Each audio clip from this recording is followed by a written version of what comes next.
Hi everyone. This is May 31st, which is just past yesterday. I wanted to put it, but I put the day before.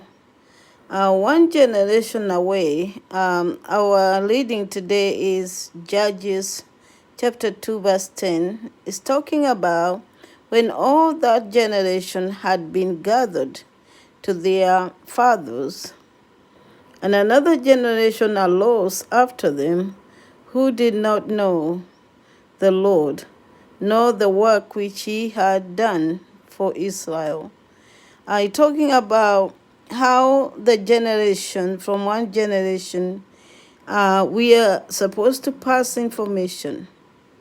How the Israel, the generation which was delivered, and they passed through the Red Sea when it was open, and Jordan when God parted the water. The generation lived for the Lord, but the next generation didn't.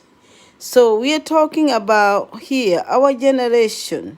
They talk about the generation which was of redeemed. They received Jesus Christ. They spread the gospel.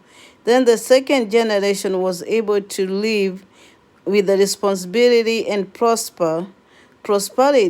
And then the third generation, which we are living right now, is a generation which seek prosperity, and they don't want anything to do with God or the gospel. So we have to be careful, because we have to pass this knowledge of God from one generation to another. If you live right now, if your children doesn't know God, then you are leaving a legacy that your children will not pass the word of God or the knowledge of God to their children, children.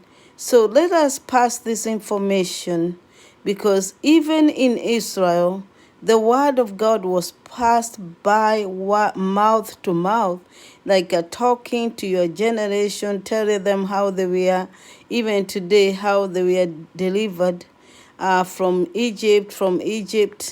For me, I give a story about my grandma, whose my great grandfather was a polygamist, and my mother was one of the 10 wives, and she hid herself because she was going to be married to an old man, but she was a Christian. My